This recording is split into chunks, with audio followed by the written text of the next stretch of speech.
Oklahoma sits at the bottom of the barrel in education. We're ranked 49th in the U.S.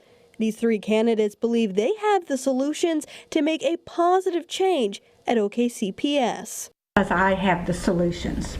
Jan Barrick has worked in education for 30 years. In that time, she says she's transformed some of the lowest performing schools to some of the best.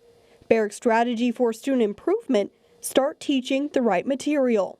The key is you have to be teaching the Oklahoma academic standards. And that's how you take the lowest performing schools and make them National Blue Ribbon schools. It's not the students. The students are smart. The teachers are good. What we have to do is teach what will be measured.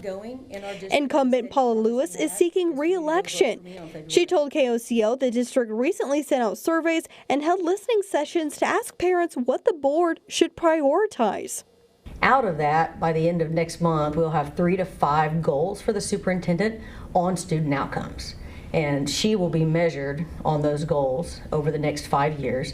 There will be interim goals set by her team, and we'll get a monthly report. So that's the big way we're going to improve it, is shine light on it. Challenger Nia Spriggs has a different approach. I believe that the answer is in this commission, in that when we bring the right people to the table, when we develop a good, and I'm talking about a generational plan, not a plan for 3 to 5 years. So even though the commission, I think, would probably need 3 to 5 years to actually turn it around, I'm actually talking about a plan that would take us into the next generation.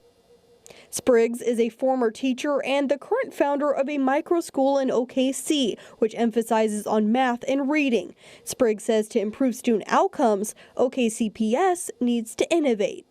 One of the ideas I have is creating academies and things like we have a class in SAS, but I'm talking about creating academies in every neighborhood.